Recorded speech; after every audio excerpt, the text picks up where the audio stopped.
Sure, there's gonna be endless coverage of that later. But I do wanna just quickly start off by announcing a new TYT podcast that is dedicated to the Trump indictment. During a recent episode of the Young Turks, we talked about Trump's indictment and how, what the ramifications of that could be.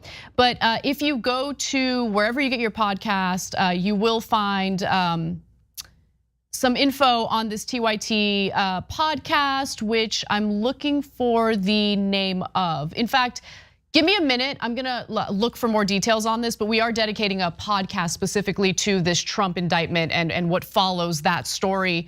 So there will be plenty of coverage, just not on today's show. But we do have a lot of really great stories for you, including an update on the East Palestine train derailment. Apparently there were some details that were kept out of the public from the CDC and the EPA that I wanted to talk about. We'll also discuss a lawsuit that a first grade teacher has now filed against a school district after getting shot by one of her 6-year-old students. So that's another update. And then we're gonna fill you in on what the latest is in regard to Florida Governor Ron DeSantis's struggle against Disney World in Orlando, Florida. But before we get to any of that, just want to encourage you to like and share the stream if you haven't already. It's an easy way to get the message out, let people know about the show. And you can also become a member by going to tyt.com/join, where Wozni Lombre will be joining me for a special members only bonus episode. Why don't we get started with the update to East Palestine? This one is quite a doozy and gives you a sense of why the public seems to lack trust toward our institutions. While residents of East Palestine, Ohio were told repeatedly that their air and water quality was completely fine after a train derailed in their town and essentially released toxic chemicals into their environment, turns out that some of the individuals doing the testing actually fell ill, and it wasn't widely reported that they had fallen ill. So this was an exclusive report by CNN, one of the examples of good reporting from CNN.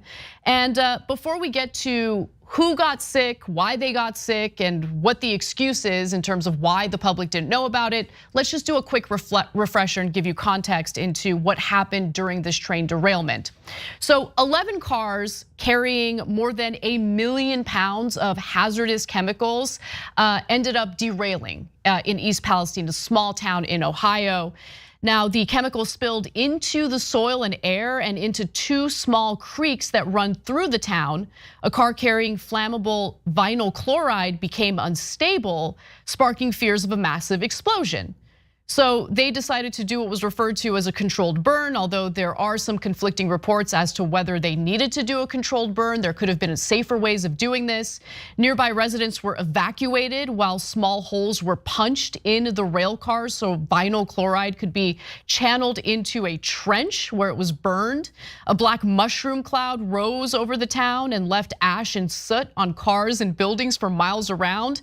Afterwards, the CDC's Agency for Toxic Substances and Disease Registry sent 15 people to the area to conduct an assessment of chemical exposures.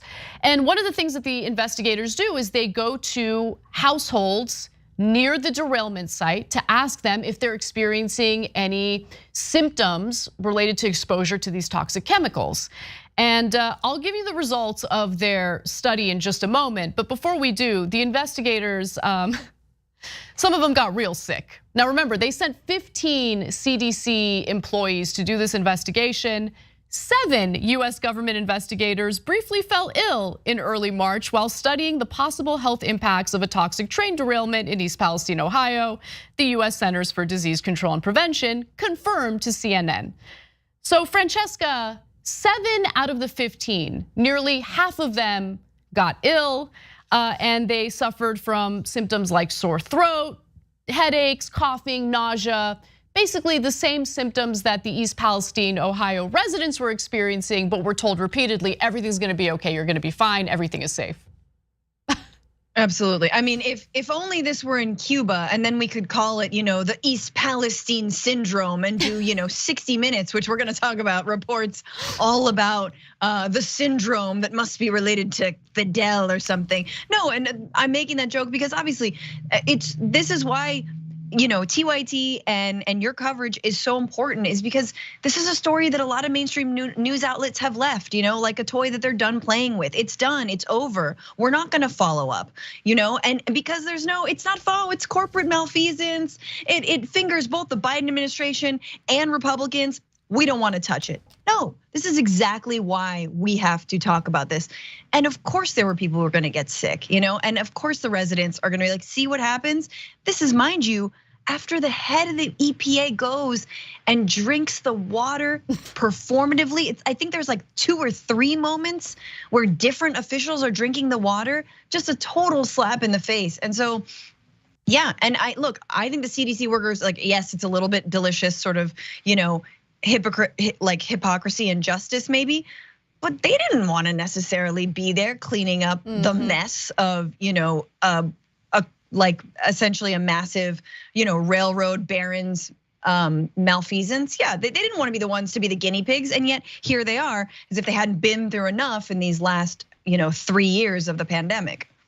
Yeah, and it's just so frustrating because it's important to have institutions, government institutions that you can rely on to tell you the truth, that you can, take their reporting, take their investigation and figure out whether or not it's safe to go back to your home in East Palestine. And in this case, I mean, the argument was, well, we decided that the public didn't really need to know about the 7 CDC investigators who experienced these symptoms because when they were told to go home and rest, their symptoms were alleviated and they were able to get back to work and do their thing. No, but you don't get to make that decision. The local community there deserves to know about the reality of the situation. They deserve to know every moment of that investigation, what the outcome was, whether or not the CDC employees fell ill as they were doing their investigation, because they need to make decisions about how to move forward. Do they go back to their homes? Is it safe for their kids? But there's more to this that's pretty incredible. So again, all of the symptoms that they experienced were consistent with what the residents were experiencing. And by the way, apparently continue to experience, but they keep getting told that everything is safe, everything is fine. So early results of the Ohio ACE survey, so that's the survey that the CDC did, show that more than half of the 514 residents who have taken it so far have experienced symptoms after the derailment. So what are the top symptoms? Well, 74% of the residents said that they are experiencing headaches, 61% said anxiety, 53% say coughing, 53% say fatigue, 50% reported that they were experiencing pain, irritation, or burning of the skin, and another 50% say, or 50% of them also say that they experienced stuffy nose and sinus congestion. Now, the CDC spokesperson said in a statement to CNN, quote, symptoms resolved for most team members later the same afternoon and everyone resumed work on survey data collection within 24 hours. Impacted team members have not reported ongoing health effects. So in their minds, everything's okay. I mean, they got better.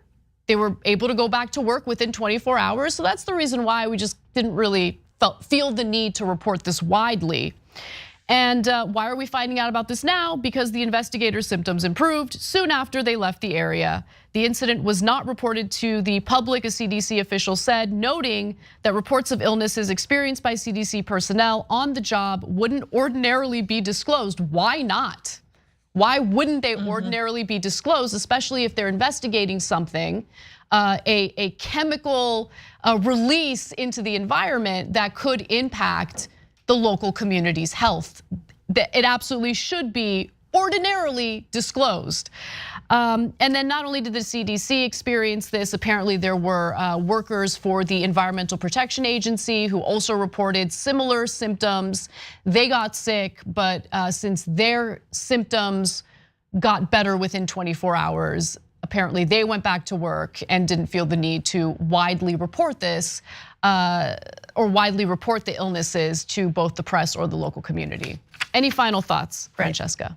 No, the biggest thing is they get to go home, right? They get to leave East Palestine. The residents do not have that option. And all of this is to save money for everyone to keep passing the buck back and forth between, corporate greed and government. And when you hollow out places like the CDC or the EPA or FEMA and you gouge them, yeah, they're not equipped. And yeah, I mean, so I understand being like, we should put these residents up in hotels, which is what they should do for months and months and months until they know it is safe to move back. But again, we don't really have that infrastructure. We don't have that infrastructure when it comes to climate change. We don't have that infrastructure when it comes to corporations who are gonna do late stage capitalism all over us and make us clean up their messes time and time again. Look, you can't have it both ways. If you want the free market to be able to use us as their little garbage bin, then you better help and assist people. So when these things inevitably do go wrong, people aren't stranded. Absolutely, the local community absolutely deserves to be paid damages. They deserve to be put up in hotels where they and their children are safe from any of the environmental impact here. But more importantly, just taking a step back and looking at the bigger picture, I just don't really want to hear much from the Biden administration about what the Trump administration was able to do unilaterally in rolling back regulations pertaining to these rail companies. The Biden administration can undo what the Trump administration did. They can do the same thing unilaterally, but have chosen not to. So why haven't they re-implemented the very regulations pertaining to the braking systems that the Trump administration had repealed from the Obama administration? I would like some answers on that. So while it is absolutely true that the Trump administration deregulated these trains and made them less safe, the Biden administration could have reversed what the Trump administration did, and they have chosen not to, at least so far. And that is a big problem in my eyes. And if you're gonna criticize the previous administration, you have to take ownership for your failures as well. Buttigieg has not done enough in response to this, and we keep hearing more and more stories about these train derailments. They will continue happening as long as these rail companies know that they can operate the way that they've been operating with impunity. All right, let's move on to another update to a story we covered a while ago, and it has to do with a school shooting. Let's talk about it. You know, there's some things that I'll never forget, and I just will never forget the look on his face that he gave me while he pointed the gun directly at me. That's something that I will never forget. It's changed me, it's changed my life. That's first grade teacher Abigail Zwerner, and the shooter that she is referencing in that interview was one of her 6-year-old students. That's right, a 6-year-old student opened fire at Rich Neck Elementary School in Virginia and attempted to essentially kill this teacher. Now, luckily she survived, as you can see from the interview. She was shot through her hand, and basically the bullet hit her chest, and she suffered from a collapsed lung as a result, but she is recovering. The big story now, though, is that she has filed a lawsuit against the school administrators, the school board, and other officials within the school district. She says that she had warned administrators and officials about how violent the student was, and her concerns allegedly went ignored.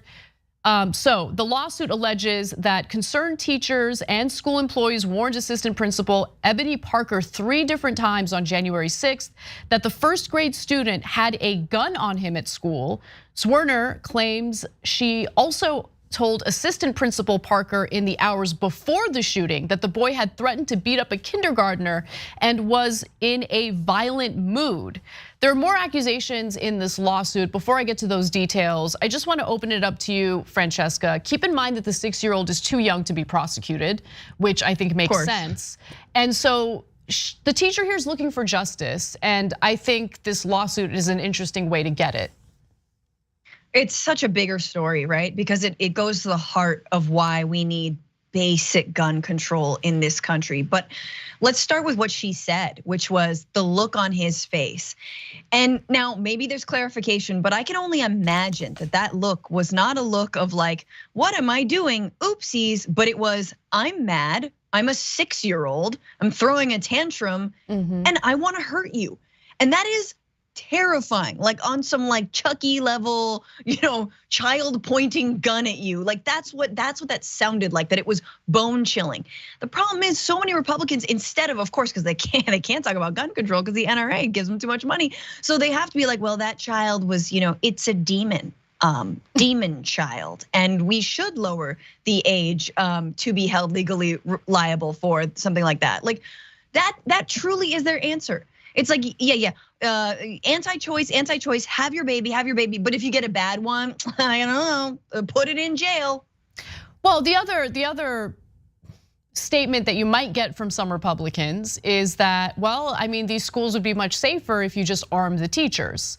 So think about what that would mean. That would mean that in this particular case, a first grade teacher would have to shoot a 6-year-old who is posing a threat to her life and the lives of others.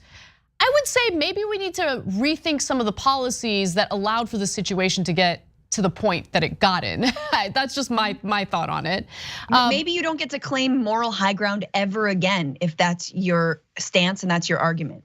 Are you kidding me? I know, it's crazy. I mean, I can't even imagine like the amount of stress teachers are already dealing with, especially with the fact that they have historically been underpaid, underappreciated. They're also dealing with ridiculous accusations of grooming children from the right wing as we speak, but that same right wing wants to arm those teachers to then do what? In this case, in this very specific case, shoot and possibly kill a 6-year-old kid. Now look, I think this lawsuit is also really interesting because it implies that there were warning signs that administrators and school officials decided to ignore or neglect. And it's a lawsuit, it has to go through court and we'll figure out what there needs to be evidence presented. Right now, these are just accusations, but I think the accusations, if proven true, are pretty damning. The suit also alleges, upon hearing that information, Assistant Principal Parker had no response, refusing to even look up at plaintiff when she expressed her concerns. The suit also alleges that the assistant principal also repeatedly failed to act on warnings the boy had a weapon that day of the shooting. So apparently Zwerner, the first grade teacher who got shot, claims the boy had a history of random violence and had strangled a teacher in kindergarten. 2 days before the shooting, the lawsuit alleges the boy smashed Zwerner's phone and called her and others an inappropriate name. On the day of the shooting, during recess on January 6th, Zwerner had informed another teacher that she suspected that the 6-year-old had a weapon after seeing him remove something from his backpack. Now, the other teacher decides to search the boy's backpack, but did not find a weapon, according to the lawsuit. Now, the other teacher did decide to relay that information to Parker. Again, that is the assistant principal, telling her that the boy may have put the gun in his pocket before the search and taken it outside for recess. Parker replied the boy had small pockets, insinuating that he couldn't possibly have a gun on him, according to the lawsuit. But guess what? He had a gun on him because that was the same gun he used to open fire within a first grade classroom, shooting this first grade teacher.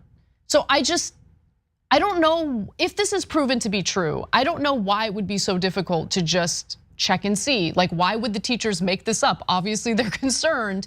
How about we cover all our bases, especially knowing that the student has a history of violence within this campus? You know what's so sick about this story, and forget, like, my mind goes to like who's going to be paying out this lawsuit. Is it just the principal, the assistant principal, people who might have known? The taxpayers, like $40 million. Exactly. Yep. Exactly. That should be going to helping this school, to getting mental health workers to work a case with this kid, to help him, to take him out, whatever it is. But you see the ways in Florida, and I believe in Texas and other states, and we've covered this before, the ways that because of teachers leaving the profession for a million reasons that you listed earlier, that they're going now to veterans and former police officers to stand in for teachers. Again, further militarizing our schools. And yeah, leading to what? Crossfire, more violence. Oh, how is a former cop? And look, this is not a statement on all former cops, but what do you think their approach is going to be with a kid who is violent? probably violence. Do we think that that's what that kid needs? No. Yeah, I mean, the idea of there is a very serious teacher shortage all across the nation, and the idea of filling the gap with veterans who might be suffering from PTSD or from former cops who have certain training that is not conducive to a safe learning environment. It's just a terrible, terrible idea. In reality, there needs to be a real discussion about what to do to support these teachers and, more importantly, provide services for kids who might be going, I mean, this is a 6-year-old, okay? I don't believe that people are born evil. Obviously, the 6-year-old is experiencing something and needs help. At the same time, when the educators and other students are going to the administrators to warn about this student having a gun, the administrator should probably take it seriously, because it wasn't just the educators in this case. After recess, a student told a teacher that the 6-year-old had shown him a gun while they were on the playground, threatening to shoot him if he told anyone, according to the lawsuit. That teacher relayed the information to the assistant principal through an intermediary, the suit alleges. A guidance counselor also warned the assistant principal about the boy possibly having a weapon. About 45 minutes before the shooting, the counselor asked to search the boy, but was rebuffed by the assistant principal, Parker. And then final thing that I want to say is the mother should be investigated, the 6-year-old's mother, okay? Look, if all of this that's been, all of these accusations against the assistant principal and other officials are proven true, yes, they should be held accountable. But also, let's talk about the mom for a second, because how did the 6-year-old obtain the weapon in the first place? Well, the mom claims that she kept the gun secure, very secure, with a trigger lock on the top shelf of a closet. On the top shelf of a closet, Francesca. That is what the mom is saying. So this isn't, oh, maybe we're gonna speculate that the parent isn't keeping the gun safe. No, she is admitting that she keeps it on the top shelf of a closet, as if the 6-year-old can't put a chair right where the shelf is and try to get up there and obtain the weapon. And so since the boy is not going to be prosecuted, and I don't think he should be prosecuted under Virginia law, maybe there needs to be an investigation into the mother, and maybe there should be potential prosecution into how she has unsafely stored the weapon, which was then used by her 6-year-old to shoot a first-grade teacher. I mean, I agree with that. I just think, I totally agree. I think there's a little bit of a slippery slope into what I feel like is yet again this excuse to not have basic gun control, because the other part of gun control is, in my opinion, you can have a weapon, you just can't have it at your house. Like, and I know Second Amendment, freaks are gonna go crazy on me, but it's like, what if you had it safely stored in like a community facility, right? It's around the corner. No, I disagree with that. This is my. I am not a Second Amendment nut. I do think law-abiding citizens should be able to have a weapon in their home, but there should be regulations. But who's checking it? But who? Well, I mean, you want people coming door to in cases door? like this, No. I mean, I think it's a gun control policy to pass legislation that ensures that you're keeping your gun safe and away from children if you have children in the house. In cases like this, if it's proven that the mom is not doing that, she should be prosecuted. That's how you enforce it. I agree with that, but I feel like that's like too little too late. This is retroactive. I passed a California gun safety, you have to pass some sort of safety test, right? When you want to buy a gun here. I just did it to see if I could do it and didn't study it all, of course. And it's like, where do you put gun? Do you put it in the fruit basket? Do you put it, in the crib? And it's like, no, you put it in a drawer and you lock it. And I answered that because obviously I can put, my synapses are firing, sort of. Any idiot can pass it, but who's actually storing their gun safely? I hear what you're saying, Anna, but we have prosecuted parents in the past. It hasn't led to anything. Kids are still gonna get it, and usually they kill themselves or their parents. But what would the point of having a gun in a community center be if you're purchasing the gun specifically as a form of self-defense should someone break into your home? So that's a good point. My opinion on that is around hunting. If you're like, I do this for sport, I like it for hunting, etc. If you want to argue that it's for personal safety, there could be specific lock boxes, right? That you get with your gun. Maybe it's support, maybe it's funded. Hey, it's taxpayer funded. Sure, I do not like that idea, but why not? Taxpayer funded, it's like a newfangled lockbox. It can only be, opened with your fingerprint, whatever. Give that with the gun, that should be included. We're also not gonna do that because it sounds expensive as hell, and guns are cheap, and paying people off is even cheaper. Buying politicians is cheaper. Well, I wanted to end on one final note, because is the school district putting up any type of defense? Are they looking to settle? They're not looking to settle. They plan on fighting this lawsuit, and they apparently do have a defense. Here's the lawyer representing the first grade teachers, Werner, explaining what the defense is. What's the defense?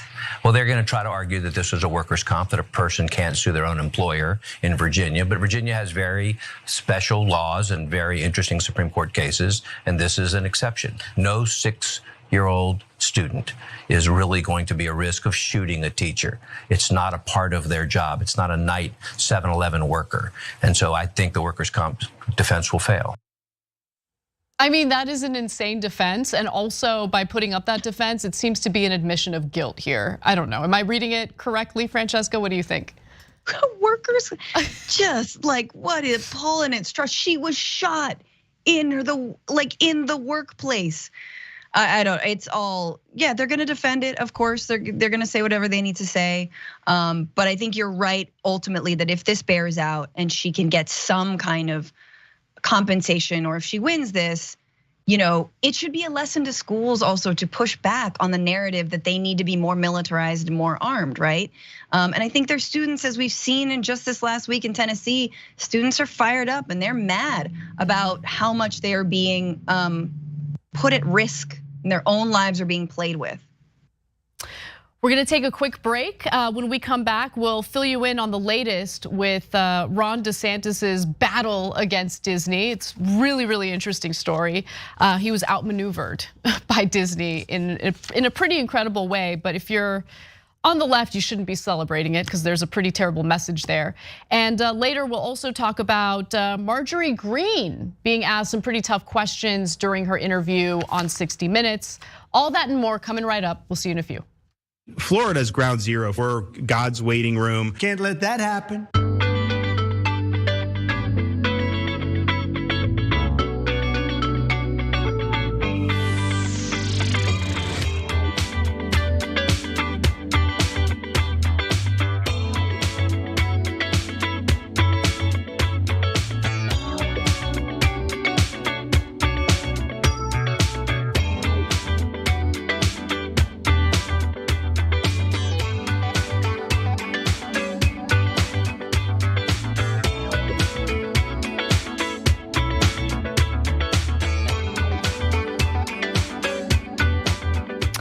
I'm an idiot, I will admit it. So I read the headline in our live reads doc that says, new podcast, the Young Turks Trump indictment. And I was like, oh, cool, we have a new podcast specifically dedicated to the Trump indictment.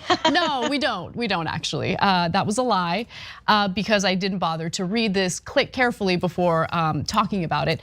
It turns out that our episode last week where we covered the indictment on the day that news broke of the indictment, that did really well. It actually topped the Apple podcast charts under government. It was the top episode.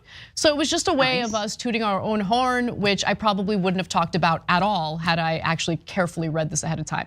So anyway, let's move on. Just wanted to do that clarification. No, you should toot your own horn. Yay, TYT podcast. And hey, the Bituation Room, which is my podcast, is a little bit of fun. It's also on the TYT network. So I just say yay all TYT podcast. Hell yeah, I love it. By the way, Francesca is on like every show across the TYT network. Damage Report, you go on Nina's show, you've gone on JR's show, so you can check out her work at the Bituation Room and also pretty much every show on the network, so check that out. Yeah. Mountain Dragon writes in and says, double dose of Frantifa. We're so lucky. Were you on Damage Report today? I was. Love it. It's Monday, baby. So good. We are so lucky, so great to see both of you, two of the strongest and most beautiful souls to help us start the week. Also, definitely liking the array of sweaters, Anna. Thank you. It's been so cold in LA, right, Francesca? I know, it's so cold. It's just now getting warm, but it's cold in the studio no matter what. I know, because of Cenk. Except for when he's not here, that's when I get my way. Yeah. The thing is, sometimes I get my way when he is here, because I'll like look at Edwin and I'll just be like, and he knows that means increase the temperature, but then I look over at Jake and he's just like sweating. I was like, I feel bad. All right, Burrito Bandito says, Franana Casperini. That sounds like a delicious cocktail. Thank you. That really does. The Throat Goat Dragon says, this is exactly why rural voters have been leaving the Democratic Party in droves. This was a perfect opportunity for the Biden administration to stand up for the little guys against greedy plutocrats, but he totally whiffled. Yeah, or whiffed. Yeah, whiffed. Yeah, that's a really, really great point. I mean, I think the East Palestine story is just one case study for why there's been an increasing amount of distrust toward government institutions, but also it's another example of the Democrats bungling an opportunity to show that they actually care about the little guy. So just failure all around on that issue. John Bogino says, knowing how severely underfunded public schools are, teachers would probably be expected to pay for their guns and training out of their own pockets. That is such a good point. I wish I would have thought about that, but you're absolutely right. I have no doubt that they would expect teachers to buy their own guns. And it would be pricey, especially for teachers who make very little in salaries. Let's get back to the show. Florida's ground zero. We're God's waiting room.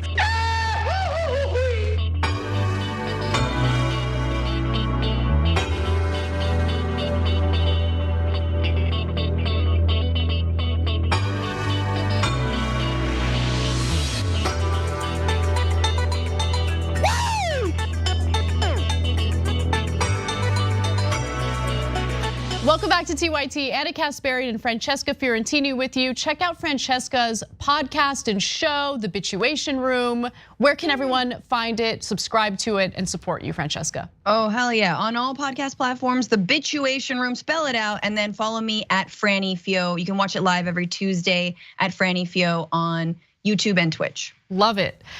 Well, I love it, but I gotta say, this next story comes close when it comes to like my affection, because man, this debacle between Ron DeSantis and Disney is really fascinating. And I think that it's a teachable moment for anyone who has legitimate concerns about corporations having too much power in this country. So let's talk about it.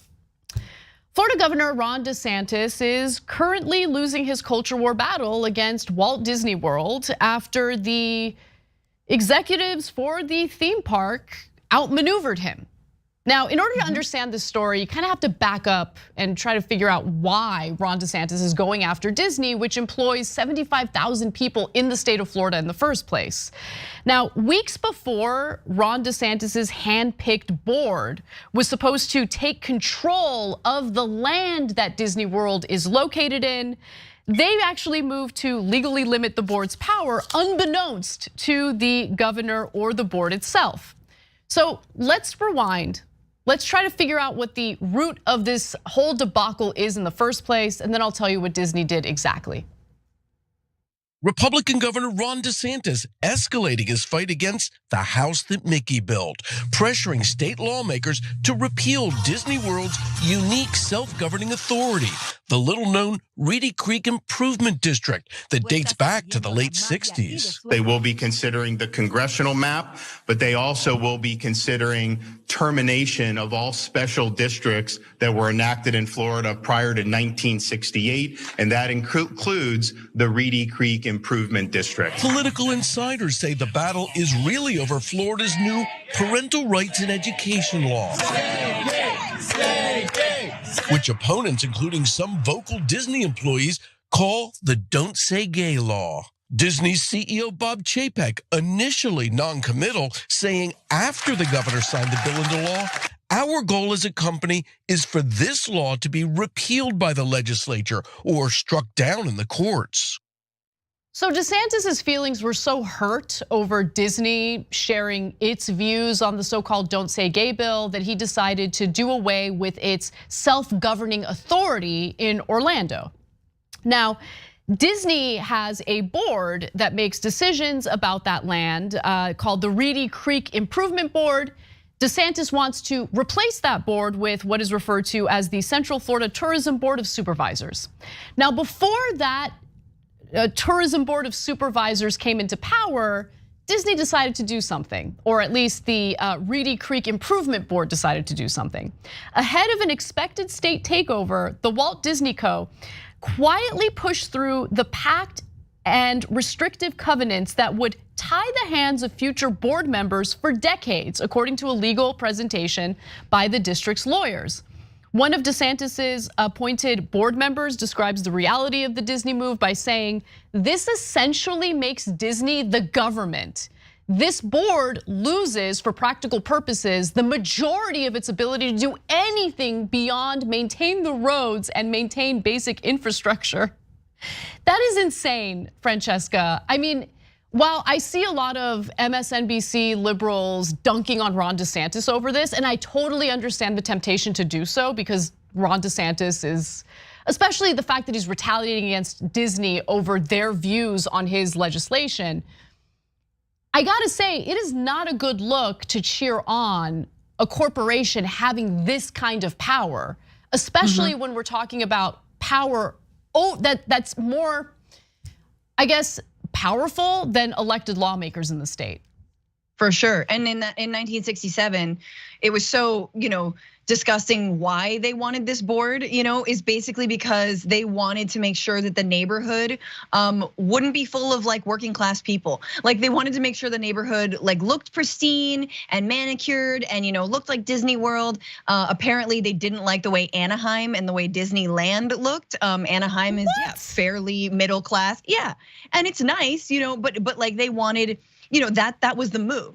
It was like, we don't want this to be real, even though we employ all of these people who we underpay. So for sure, no love for the Disney Corporation. That being said, if you're gonna show me two powerful POSs and be like, choose one, I'm gonna choose the one that is seemingly not homophobic. Like that's just what I'm gonna do. I don't care if they're in government. I don't care if they're head of a corporation. I don't care if they're doing this for the wrong reasons.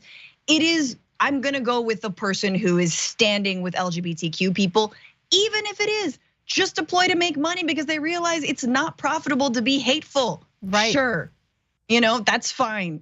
But it's a power grab, Anna. I mean, you're totally right. No matter where and how you look at it, it's power grab. Neither of these people are representing the actual community.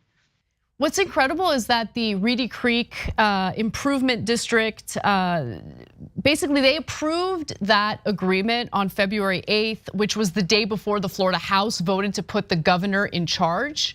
And this is all happening under Ron DeSantis's nose, but he doesn't realize it.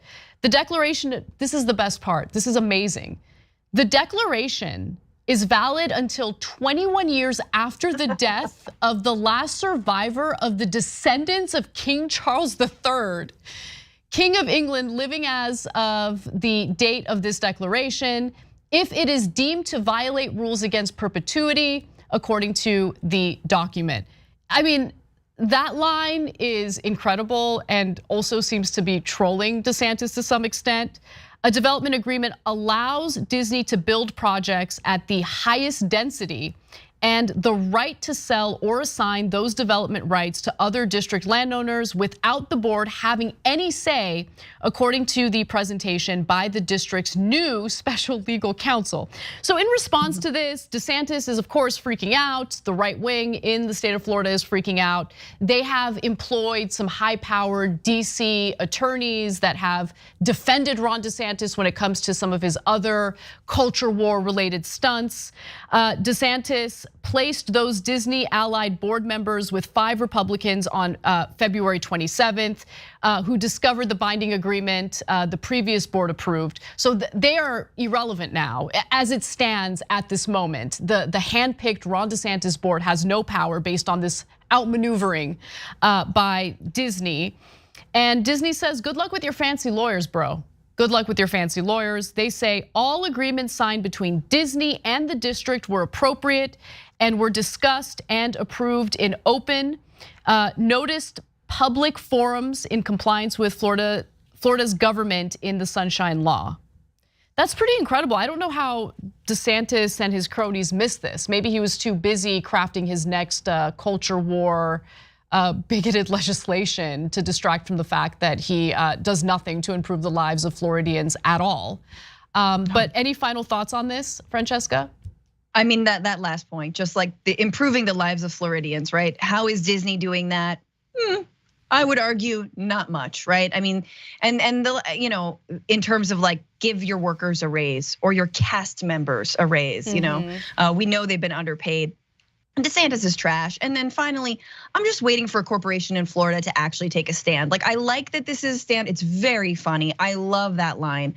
But I kind of want to be like, move your money, move the money. If you truly have a problem, I do think divestment is a good strategy. We should be divesting from places that have draconian laws, whether it's around, education or whether it's around abortion rights. I do want to see companies putting their money where their mouth is. That's such a great point, because I got to be honest with you. Like, I don't care about some like shallow statement from any corporation on any political issue.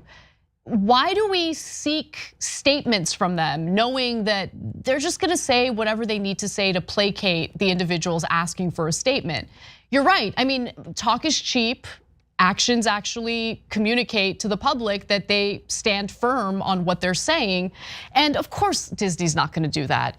Disney, and in fact, Bob Iger, who is now again the head of Disney, made clear in a recent call with investors, I believe, that they love operating in Florida because there's all sorts of tax benefits that come along with it. There's no way that they're gonna move their business to another state.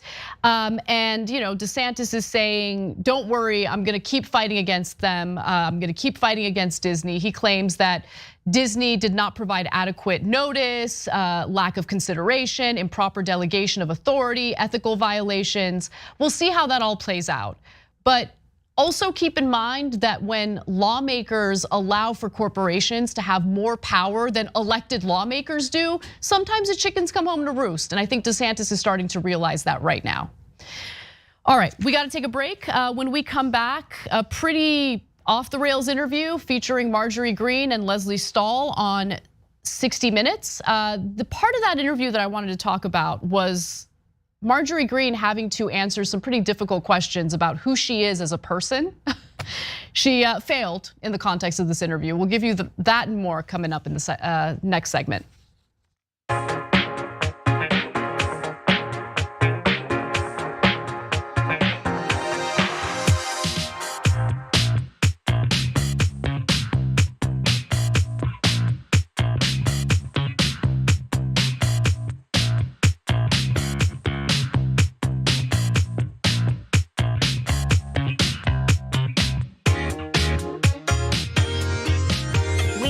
Run for Congress every 2 years. Dumbass.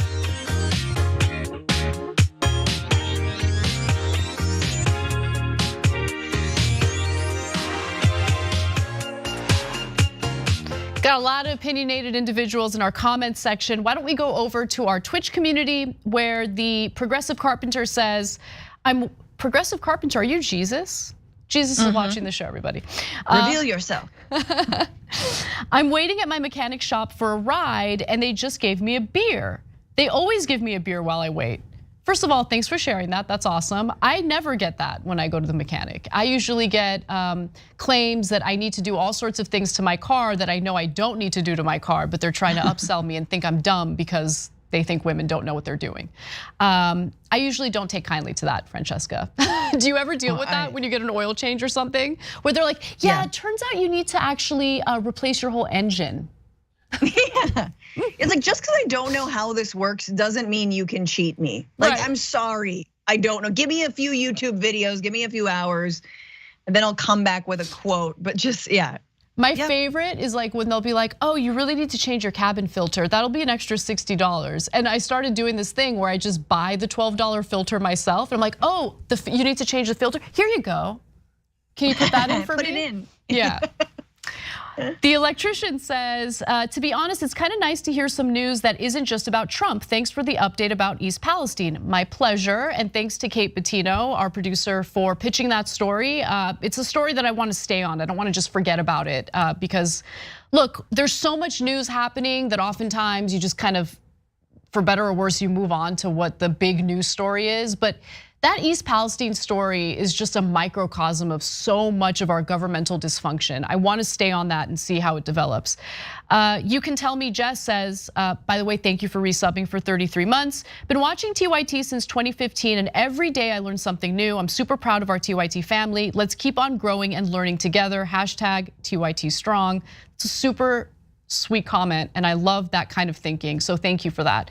Yeetwood Max says, yes, anyone who doesn't secure a weapon needs to be held accountable when that weapon gets into inappropriate hands and causes harm. Totally agree with you on that. Rye himself says there's a teacher shortage. There's a mental health provider shortage. There's a shortage of helping people. You know, the one other thing that I want to say is my best friend, she's like a sister to me. She's a social worker, a licensed clinical therapist.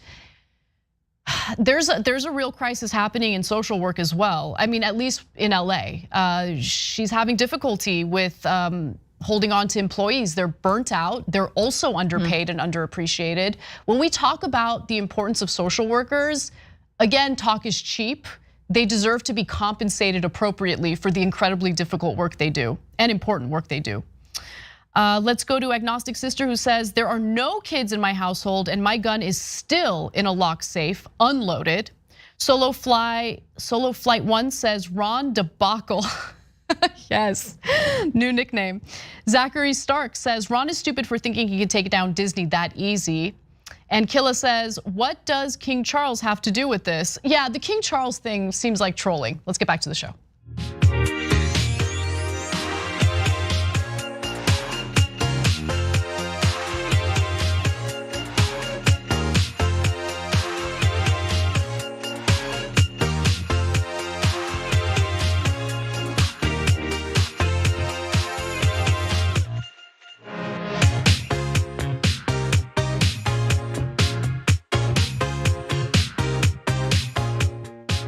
Welcome back to the show, everyone. Anna Kasparian, Francesca Fiorentini, and How Blair You with you. How Blair You writes in and says, I think Francesca and I agree that Anna's hubby needs to take her to salsa lessons again. We need those dancing videos in our lives. Do you agree with that, Francesca? I doubt you've ever thought about it. I've thought of, I mean, you guys are great dancers. I mean, I don't want to tell you what or your husband what to do, however. Why I do yeah. Yeah, that's your job. Yeah, no, but I get the sentiment. We can all use a little more fun and lightness in our lives, especially with how terrible the news cycle is every single day. But with that said, why don't we move on to Marjorie Greene being fact-checked in real time, which is nice to see, and how she immediately deflected after dealing with that fact check. Congresswoman Marjorie Greene was recently experiencing a little bit of discomfort, just a little bit, as she was being interviewed by Leslie Stahl on 60 Minutes. And to be frank, the interview was combative to say the least, but there was one portion of it that I thought was interesting. So the topic of Marjorie Taylor Greene's belief in outlandish conspiracy theories came up, namely the idea that the Parkland shooting was really just a false flag in order to pass gun control legislation, which, let's pause for a second. Francesca, I want to bring you in right away. There's endless mass shootings that lead to nothing. No legislation, no proposals, no nothing, okay? Why would we have to even consider that these shootings are false flags to pass gun control legislation when the gun control legislation never happens? Exactly. It's because, and you know what the best part about it is? It's an admission that we should have gun control. It's an admission. It's like, oh man, that's pretty persuasive. I mean, remember after the Vegas shooting, that was also another thing, right? It was like, well, there were so many people killed at once from a high rise, from a hotel. This was clearly an op. You're like, I don't know. Have we done anything? Has anyone had their guns taken away? No. Have we gotten any stricter? Maybe minimally, I don't know. Biden he waved a wand, he did something, kind of. But I like how Marjorie also is taking after Alex Jones and is like, everyone has a false flag. I need mine. I'm gonna do Parkland. That'll be. She my went thing, with Parkland. You know? She did. Now let's give you the details of the interview, which unfortunately, due to copyright issues, we cannot show you, but I can give you the transcript. So Leslie Stahl asks her, "Did you apologize for your position on Parkland, Florida?" Marjorie Greene responds, "What was my position on Parkland, Florida?" Stahl responds that it was a false flag. At that point, Greene says, "I don't know if you actually have my, no, I never said Parkland was a false flag. No, I've never said that. School shootings are horrible. I don't think it's anything to joke about." Well, at that point, Leslie Stahl decides to show the receipts. As she was speaking, 60 Minutes showed a screen grab of Greene's now deleted 2018 Facebook comment. "We fact-checked," Stahl replied, "before I got to this interview." So I wanted to show you all the screen grab of the now deleted comments from Marjorie Greene. So someone on her Facebook page commented in response to the shooting, or I'm sorry, in response to the Broward County Sheriff's Deputy Scott Peterson receiving a retirement pension after the shooting. So they write, "It's called a payoff to keep his mouth shut since it was a false flag planned shooting." And Marjorie Greene says, exactly. So she, along with this commenter, Francesca, believe that the now disgraced Broward County Sheriff's Deputy Scott Peterson received the retirement pension so he keeps his mouth shut about this shooting really just being a false flag. That is what they believe. That is what she posted. But I was just doing that because, I just wanted to yes and, I just want to be a team player, and it really helps engagement on the Facebook. So it doesn't mean I believe in it. Like right? Like they feel, that's what they do. Like it's the same. They support conspiracies with the same energy that you and I would support one another's selfies on Instagram, being like, "Yes, girl, you look good," like fire emoji. They do that, but for hey, Parkland was an inside job from Hunter Biden. You're like, "Yes, girl, go off. You're right." Like what? It's also really strange to me that you would have that take, that you would float the notion that a school shooting was an inside job, and then when you're asked about it, just be as infuriated by the fact check, infuriated that it even comes up, right? Like they never want to take ownership of what they believe and what they say they believe. So it all really depends on the context. If it's in the context of this Facebook conversation, if it's in the context of conversing with other like-minded right-wingers, oh yeah, we all false flag, right? Am I right? But then once they're challenged on that, no, I never said that. I take school shootings very seriously. Do you though? Do you? And if she does take school shootings very seriously, like the one, like the Parkland shooting, which she had referred to as a false flag, then why did she feel the need to harass students like David Hogg after the shooting occurred? Remember, David Hogg experienced his classmates getting slaughtered right before his eyes, and after that, this is what Marjorie Greene did. Let's watch. David, why are you supporting the red flag laws? If Scott Peterson, the resource officer at Parkland, had done his job, then Nicholas Cruz wouldn't have killed anybody in your high school, or at least protected them. Why are you supporting red flag gun laws that attack our Second Amendment rights? And why are you using kids as a barrier? And you have nothing to say. No words. So I'm walking. He's got nothing to say. Sad. He has nothing to say because there really isn't anything to say, you guys. He has nothing to say because he's paid to do this. And he's a coward. He can't say one word because he can't defend his stance.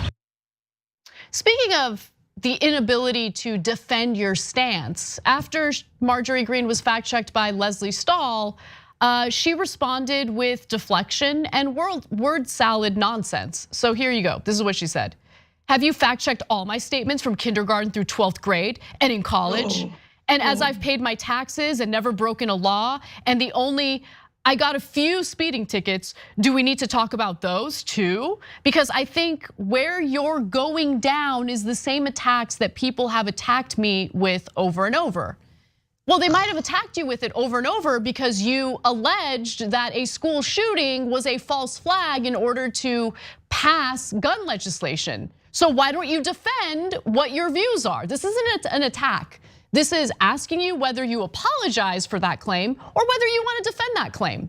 So go ahead, but she's unable to do it, right? Reality is not an attack.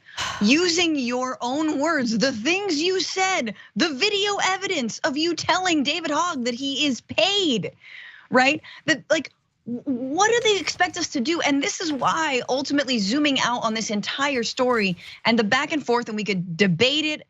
But I ultimately, look, I watched the 60 Minutes interview, and I do not think that Leslie Stahl actually did that great of a job. I think more broadly, I don't think 60 Minutes should have done this interview. The entire segment opens with like a 6-minute explanation of who Marjorie Greene is and where she came from and how she's a little bit divisive, like her thoughts on a national divorce. The thing we haven't tried to do since the Civil War. Like, it's all with this same sort of blasé, monotone, like centrist media where, hey, all these things are equal. People who want healthcare and a Green New Deal and not to die in a flood, that's the same thing as wanting to do over the Civil War. Anyway, it is driving me insane, Anna, because it's like you're known for being kind of an attack dog. You're really fiery about what? Say it. Because what you showed us just there is that she's an attack dog for believing that students are faking their own mass shootings. Just say that and stop giving it so much gas. Look, 20 minutes ago, Marjorie Greene just tweeted out a video with the headline, Democrats are pedophiles, y'all. Like, this is the kind of green light, like a normalization that mainstream news often does with far right white nationalists. Yeah, I don't know. I think that, she's an elected lawmaker, whether we like it or not. And I think it is important to do these interviews. And my takeaway was a little different from yours. I think that what Leslie Stahl did in fact checking her in real time and then watching Marjorie Greene flail the way she did in response to those questions was important for a broader non-Newsmax audience to see. And whether it makes any difference in terms of the voting base that seems to be very supportive of Marjorie Greene, whether that makes any difference for them, I mean, I don't know, and I don't think it will. But Marjorie Greene very rarely, if ever, does any type of interview where she gets challenged. And it was kind of nice to see her in a context outside of Fox News or Newsmax or OAN. And watching her flail was important for at least people like me. I don't know, I enjoyed seeing it. No, I agree. Yeah. But Anna, it wasn't flailing, was it? It wasn't flailing. She flailed. I mean, it's pretty clear she couldn't handle. Yeah, that anger is fantastic, right? The anger in response to a fact check where she got caught because she couldn't explain herself. And I think those moments are important.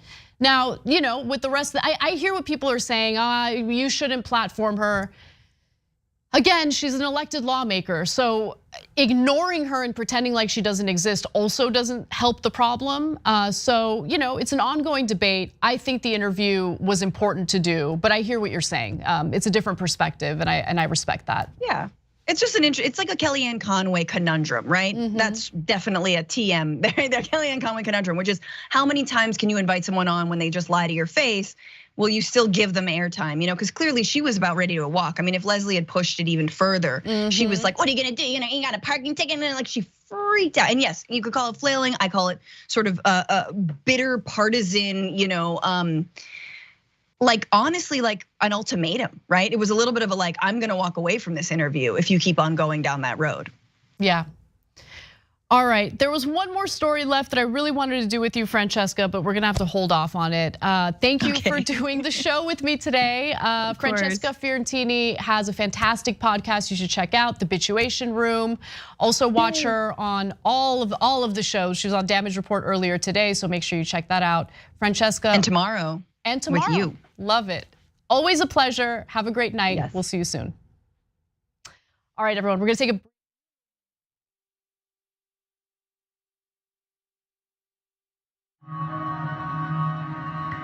The concept of the Young Turks means the audience, they are the Young Turks. They are the go-getters. They are the ones making the emphatic change happen in their local community. The reality is that we've always, young and the not so young, we've always cared about news. But when you do not see the messengers of the news look like you, when they do not share your experiences, exposures, and environment, and there's a disconnect between you and the news. I lecture in mass communications. One thing I tell all of my students, there is no such thing as non-biased news. It never has been. Non-biased news has always been an illusion. Let's go back to the 60s and 70s, where people would say that was the purity of non-biased news. News has a segment. That segment has a time. That time, you must do your story and be finished. That means the producer, the writer, the orator has to take out what they don't think is important and only leave in what they believe is important. They have a limited time to tell the story. They do not have time to tell everybody's version or everybody's side. And they get to choose the facts that they bring to you, as well as the nuance, which really is a word for opinion, that they bring to you, the context they bring to you. So we've always had a level of bias in news. Here's the issue. The issue is to not deceive individuals as if you don't have some level of opinion with your news commentary. And that's what TYT has never done. They've always been authentic in their approach to progressive ideology and their news analysis and political breakdown. And I think that's how you actually win the heart and soul of individuals who are consuming information from you, because now they see themselves in you. All right, well, the Young Turks special election day coverage dropping.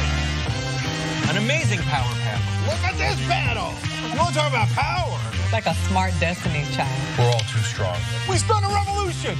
Yes, another one. Aren't you excited? Wow. And then Alexandria Ocasio-Cortez, everybody. Yay! You know, this is where it started in a lot of ways. Why is he lying? Because these are acts that you can commit with impunity. Most of us are usually in boxer shorts underneath. I went with the pants today. This is the first ever power panel with Donald Trump as president. We have elected the top Twitter troll in the country. We have to stop pretending that race is not an issue in this country. Now keep in mind, racism had gone away until Barack Obama brought it back. That's right. They want to protect life so much that they want to ensure that insurance companies don't cover your maternity care.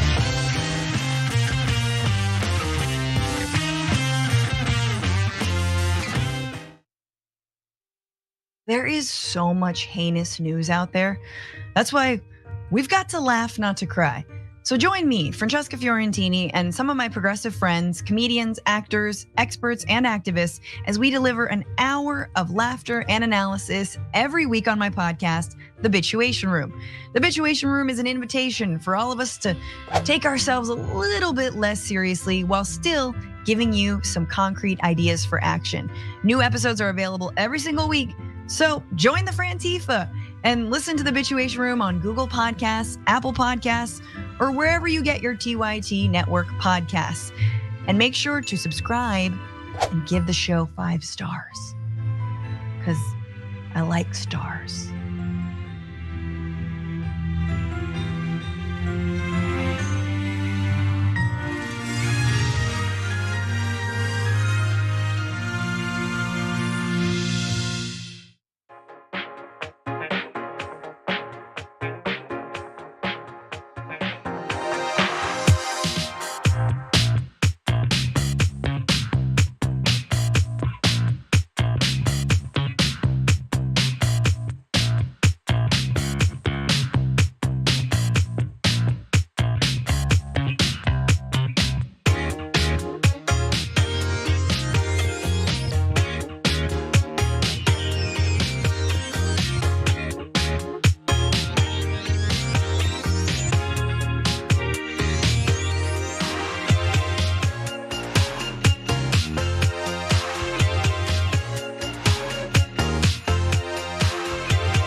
to the show. Anna Kasparian and Wozny Lambre with you. Woz, it has been a while. How you doing? I'm good. Happy to be back on with you. Yeah, we got to do this a lot more often. We do. But you're a busy man, okay? Woz is the host of many shows. So why don't you tell the audience where to find your work? Ringer.com, Ringer NBA show, wherever you get your podcasts. Of course, Woke Bros with Nando Vila. That's my political project, if you will, wherever you get your podcasts. And of course, I try to come up here on TYT whenever the bat signal goes out. Love it. Well, you are gonna stick around for our members only bonus episode, which is gonna be great today. And our new YouTube members get to watch it because they're members. So special thanks to our new members, DP Justice 8983, Kashmir Ketterman also became a member. We've got Anna Crichton, who became a member, James Thompson, who gifted a membership. Thank you for that. Donna Benson, who also became a member. All of you guys are wonderful. Thank you for supporting the show. I saved this story for you, Woz, because I know how passionate you are on labor-related issues, so let's do it. Do you understand that in America, workers have a fundamental right to join a union and collectively bargain to improve wages, benefits, and working conditions? Do you understand that? I understand, and we respect the right of every partner who wears a green apron, whether they choose to join a union or not. Last week, Senator Bernie Sanders grilled former Starbucks interim CEO Howard Schultz for the company's union-busting tactics. Unfortunately, following that hearing, Starbucks was undeterred and continued to possibly break more labor laws by firing more employees for attempting to organize their workplace. Now, the employee who was fired after that hearing, Alexis Rizzo, believes that she was in fact fired in retaliation for the hearing itself. Here's what happened and why Rizzo is so important. Now, she worked at one of the first two Starbucks stores that ended up unionizing in Buffalo, New York. Now, she led the union campaign at her store. Those two stores inspired the massive Starbucks union wave, which has now won elections in almost 300 locations across the country. As for why she was fired, Rizzo claims that she was fired for being late just 4 times over the, get this, 7 years of working as a shift supervisor. She says that on 2 of those occasions, she was only 1 minute late. Rizzo told the Buffalo News, quote, "My store manager was sobbing when she fired me about how much she didn't want to do it. I think it was out of her hands. I think she was forced to do this by higher up management." So that is what Rizzo believes is transpiring across or behind the scenes. Now, meanwhile, a spokesperson for Starbucks told CNBC that Rizzo had missed over 4 hours of work over those 4 occasions, and that she was repeatedly given write-ups for being late.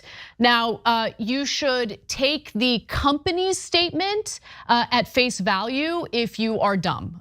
You should not take the company's statement at face value. In fact, you should be skeptical of it, considering all of the other labor violations that the National Labor Relations Board has found Starbucks guilty of, okay? According to Starbucks Workers United, more than 200 Starbucks workers have been fired in retaliation for organizing. The National Labor Relations Board has alleged that Starbucks has fired over 60 union leaders across the country. Just last month, an NLRB judge ordered Starbucks to reinstate 7 Buffalo area workers who were illegally fired. And by the way, that's in addition to other labor violations. In total, the union has made more than 500 complaints of unfair labor practices related to Starbucks with the Federal Labor Board. Judges have found that the company has broken federal labor laws 130 times. More details on this in just a moment, but Woz, I want to bring you in because I'm really curious what you thought about the hearing itself and just thoughts on Rizzo's firing as well.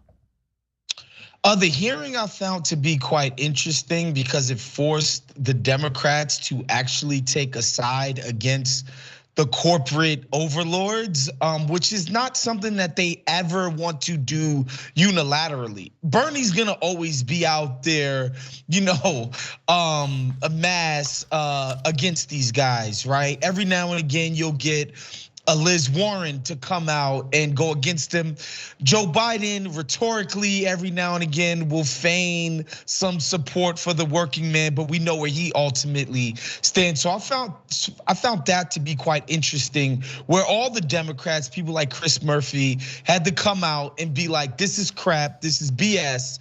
You guys are breaking the law and you guys are hurting the little guy. I found that to be interesting, because the Dems rarely, as a unit, go against corporate. Can I just pause for a second, because I think you make such a great point, and I hadn't thought about that. So I love that Bernie held this hearing, because it's one of the rare instances where a corporation is being held accountable for the right reasons. Far too often these hearings are just meant to provide theater and make it seem like the big tech hearings, they never amount to anything. It's just a bunch of lawmakers looking for their soundbite. But the point that you make about forcing the Democratic Party to take a stand when really they try to skirt that in any way possible is incredible, right? Because the party has increasingly just kind of dug its heels into culture war related stuff in lieu of policy that would materially improve people's lives. And so holding their feet to the fire on an issue like this, I think, is incredibly important. Just wanted to share my thoughts on that, but continue. Of course, and just to piggyback off of what you just said, we can use a different example of the Silicon Valley Bank, where it's just like, Donald Trump got this through, and the Republican Congress got this through, and they magically, Anna, found 10 Democratic votes to support it. They needed 9, they found 10 miraculously, because if it was 13, they wouldn't have found 14, Anna. Right. Or if it was 15, they wouldn't have found 16. They just miraculously, they just found these 10 Democrats, because the Democrats would never want to side with, the banking sector. It's absurd. They do this time and time again. This is how they operate. And the second thing was, these people have been found in violation of labor law 130 times. I'm sorry, if I got 130 speeding tickets or assault charges or drug dealing, panhandling, you name the charge. If they found me to be guilty 130 times, I couldn't credibly go anywhere and be like, no, we maintain our innocence. Like, these people have no credibility. They're blatantly flouting federal labor law. Right. And I will never get tired of bringing this up. Where the hell is the Justice Department? Where the hell is Joe Biden? They're stepping in on behalf of the railroad companies when the union organizes itself at the most opportune time to withhold their labor and try to win a fight for themselves. They have no problem jumping in front of that train. Literally and metaphorically. Where the hell are they right now with Starbucks workers when these guys are blatantly breaking the law? Where are these fools? Yeah, look, to be fair, the redeeming aspect of the Biden administration is his National Labor Relations Board. Under the Trump administration, he specifically appointed members of the National Labor Relations Board that would just actively rule against workers. And to be sure, that is exactly what happened. A former Google employee that the right wing was backing because they felt that he was unfairly fired after putting out a memo regarding why the tech industry doesn't bring in more female coders. Like, he wrote some stuff in that memo that was deemed offensive, right? So Google ends up firing him. And James Damore, that was his name, he decides, this is during the Trump administration, Trump backed him, all the right wingers backed him. He's like, you know what? I got wrongfully fired in the state of California. I'm gonna file a complaint with the National Labor Relations Board.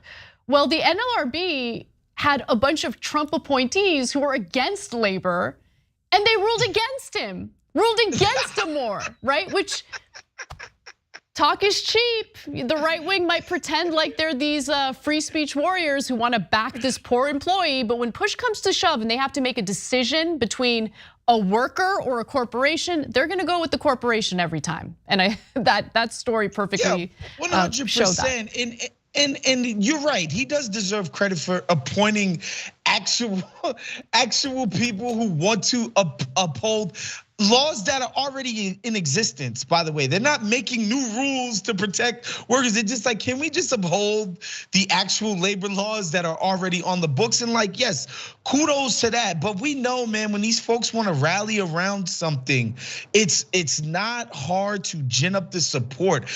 Wherever you want to feel about the Ukraine-Russia war, you can feel however you want about it. When they want to go sell some weapons and they want to be like, look, we got a 50 billion under the couch cushion, they rally the troops, they'll go on TV, they will defend the hell out of these initiatives when workers are getting screwed by, and this is not some rinky-dink company, this is Starbucks. Like, this is major. These guys employ a bunch of people. I would like to see more people step up that aren't just, the Bernie Sanders of the world. The Democrats claim to care about this kind of stuff. Step up for these folks. Yeah, I totally agree with you on that. Now, why don't they step up for these folks? Their campaign donors might be one reason. But I did want to just quickly mention 2 other employees who were fired just last week. They were fired last Friday, again, after the hearings took place. One was fired for also allegedly being late. The other was fired for closing the blinds after sunset, which according to management made it seem like the store was closed. The employee was present at Schultz's Senate hearing, by the way, and had a verbal altercation with the former CEO. So that might have played a role in why this employee was actually fired. But fact of the matter is, the only not governing, but the only entity, agency, government agency I see actually looking out for these workers is the NLRB as it stands today. Who knows what could happen in the future if you have a new administration, certainly a Republican administration. I would venture to say that they would not have a labor-friendly NLRB, much like Trump's administration. And so it is important for them to fight back as hard as they can now, knowing that they have an NLRB that's actually looking out for the best interests of the workers here. But one thing that really stands out to me is Starbucks is undeterred. The hearing didn't shake them.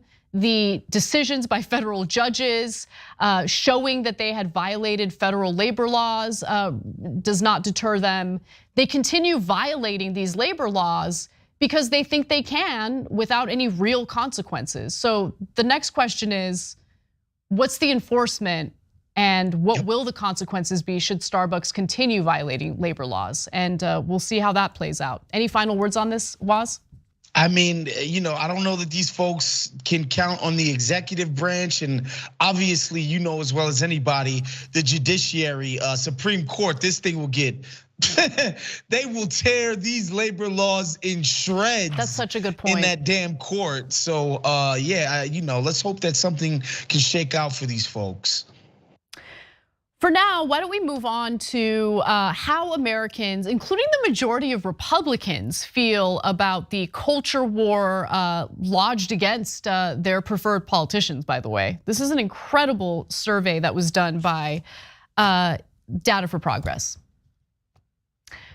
Apparently, Republican lawmakers are at odds with their own voters when it comes to the culture wars on the LGBTQ community, and that's according to a new survey that was done by Data for Progress. Here's what they found. Let's take a look at this graph, which will give you a sense of where American voters stand. It's broken up by political ideology, and it shows that 72% of Democrats, 72% of Democrats, 65% of independents, and 55% of Republican voters think that there is too much legislation aimed at limiting the rights of transgender and gay people in America.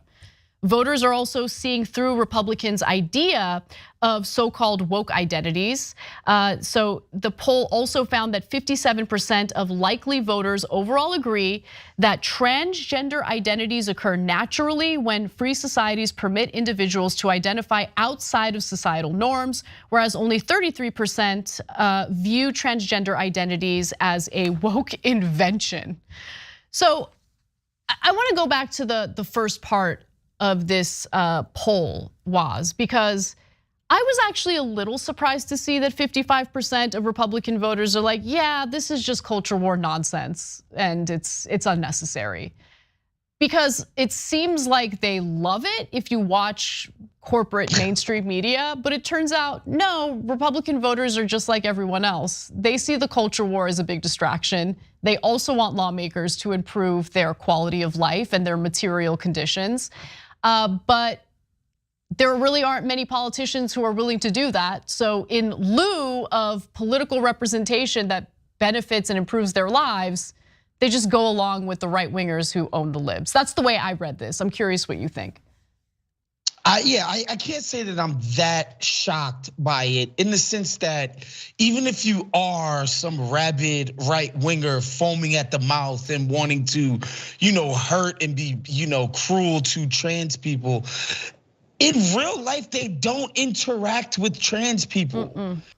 At their school, there are no trans kids. This is a very small segment of the population. This is not the same as vaccines and COVID shutdowns, where everybody can't send their kid to school, where everybody can't go to the mall or a bar or a restaurant. Like this is just not something that's occurring in their lives. It's just not, and you just see the amount of oxygen that this stuff gets on TV and from their politicians as compared to what they're actually interfacing with every single day. I'm not surprised that people can see that this seems like it's theater. Like they don't see it out in their lives. So that's why I think they can see this clearly and just like, this is crap. No, absolutely. And look, obviously the percentages of people seeing this as a culture war issue that's like unnecessary changes significantly from Democrats to Republicans. So with Democrats, it's 72% of them say that the amount of anti-LGBTQ legislation is excessive. The number goes down to 55% for Republicans, but it's still a majority of Republican voters who feel this way, which is, I think, good news. Especially with the way that the right wing is kind of painted in left wing corporate media. I'm thinking about MSNBC, let's just keep it real. But to your point, Waz, yeah, it is taking up a lot of the energy, both in newscasts and also with what Republican lawmakers on a state level are up to.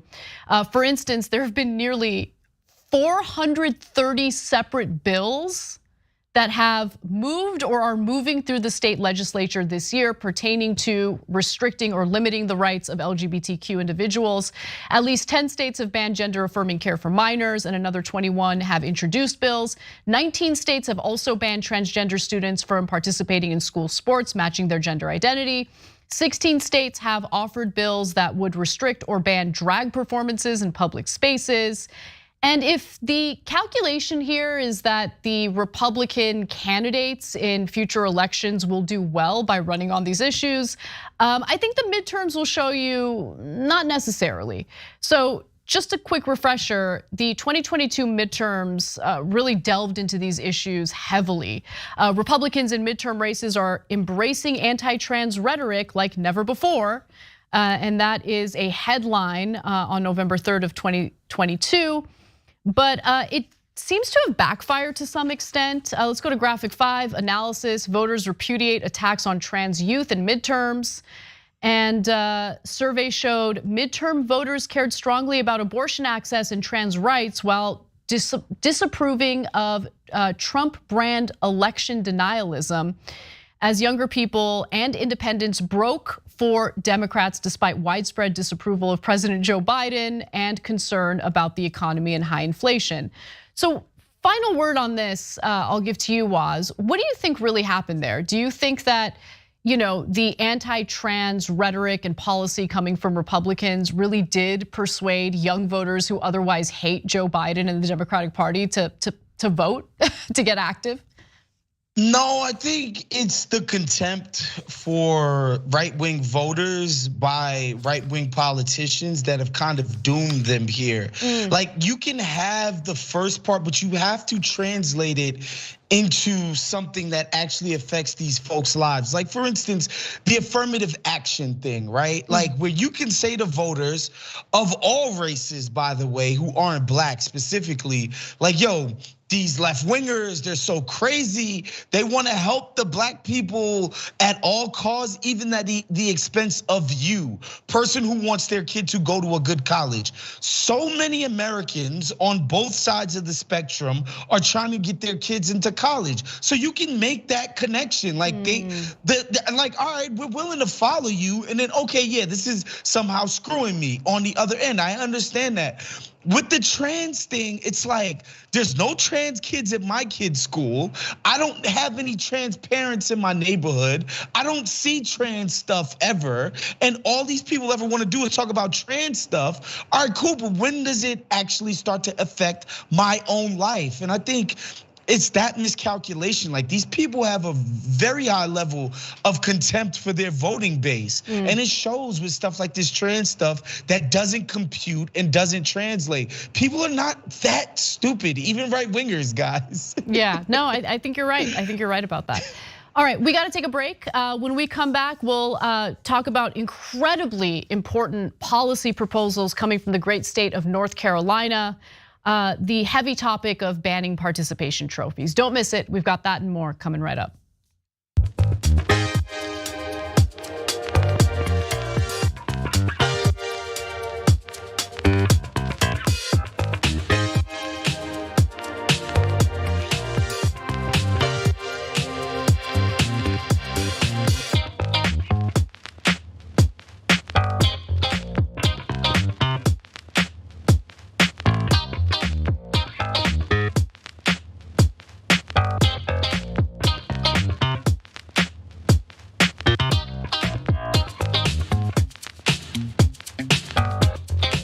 Someone from Flint in our Twitch community says, Anna and Waz, post-game is about to get raunchy, because for some reason, it's only when I do the show with Waz that like the post-game does unfortunately get a little less family friendly, let's just put it that way. But I don't think that's gonna be the case today.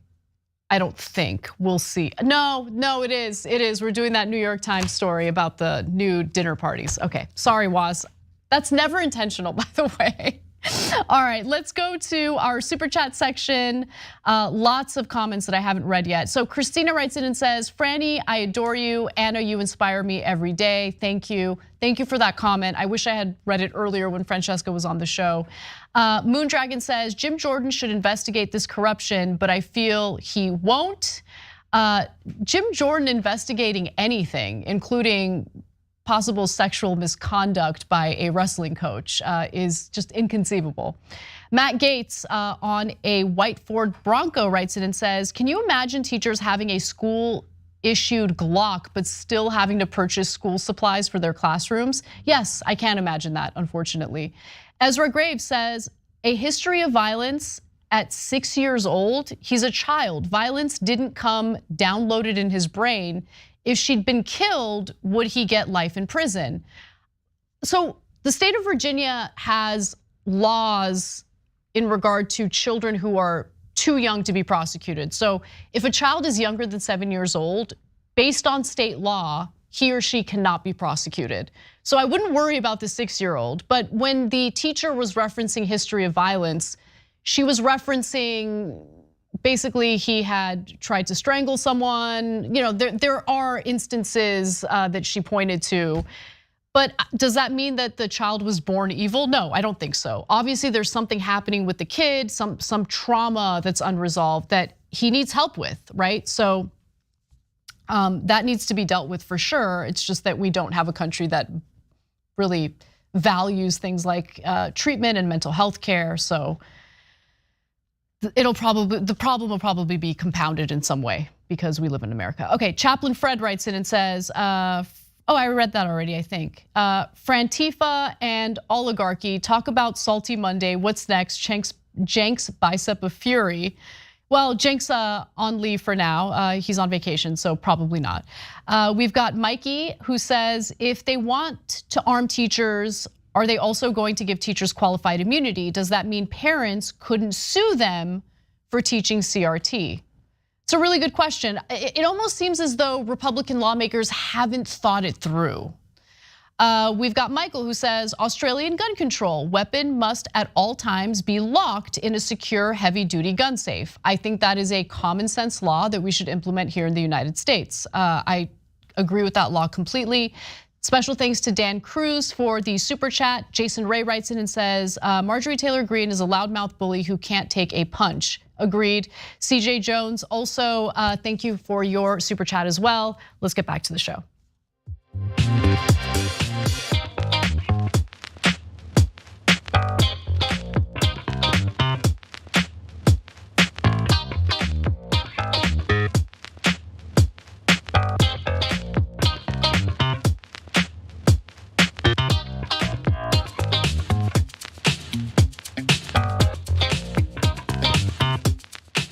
Welcome back to the show, everyone. Anna Kasparian and Wozni Lambre with you.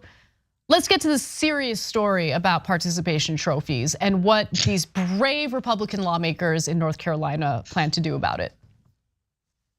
Good news, everyone. Good news coming from North Carolina specifically. Apparently, the government there has solved all of the problems their residents are facing. Their lives have been made whole. Their material conditions have improved. They don't have to worry about poverty or financial instability or any of that, because now the Republican lawmakers in that state have focused on really important stuff, important matters like banning participation trophies for children. The idea that this would even be on the minds of any lawmaker in any state really does boggle my mind, because of course North Carolina's economic conditions are not great. There are a lot of people struggling in that state, but nonetheless, this is the policy that Republican lawmakers in North Carolina have decided to champion. Let's get to the details. The GOP-backed bill would bar local government-operated youth, sports, or recreation groups from giving awards for participants based solely on their participation, and restricts awards to those based on identified performance achievements. So you only get a trophy if you won the game or if you're the MVP, whatever, right? Something very specific. Now, the bill is sponsored by North Carolina State Senators Timothy Moffitt, Eddie Settle, and Bobby Hanig. In fact, Bobby Hanig told a local news outlet this: it's past the sports. What we're not teaching our children is to be prepared for life, be prepared for failure. I mean, he might know a thing or two about failure. When kids are growing up, they're being taught it's okay to just be okay. You don't have to be the best. Woz, I mean, as someone who opines on sporting events and athletics, I'm sure you have strong feelings about this. Participation trophies for children, just serious stuff. Really serious stuff. Look, here's the funny thing about it. I actually am opposed to participation trophies. I actually do think there's something to winners and losers and setting goals and setting out to achieve them and being able to like sort of have a yard marker for your goals. It's like, oh, I wanted to make the team, I made it. Next year I want to start, we want to win, or we want to win this many games or whatever. Like, it's good to like have a metric for goals. No, I totally, by the way, I agree with you on that. I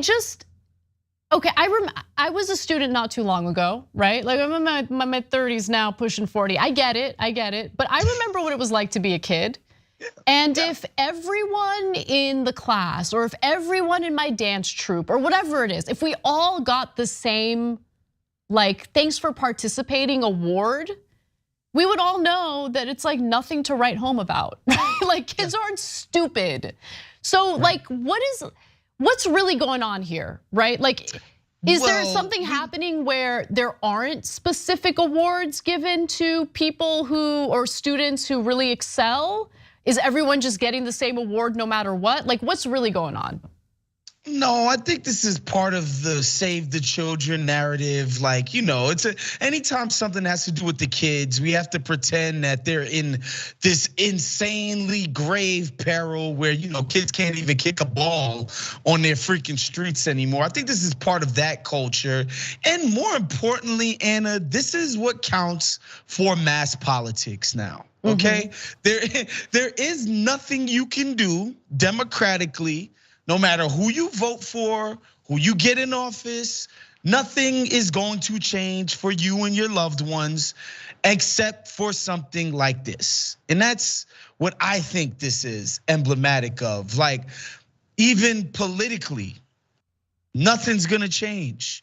Doesn't matter who you vote in there. Yep. Nothing is gonna change because the powers that be are broadly aligned on the important issues. Yes. And they don't include making your life better. Yes. So when they can feign something like, look at how I'm improving the life of little Johnny by depriving him and his cohort of participation trophies, of course they're gonna, play trumpets for this kind of crap. They're not doing anything else. They're not. That's so true. I mean, look, that's exactly right. That's really the only valuable point to this story or valuable analysis, right?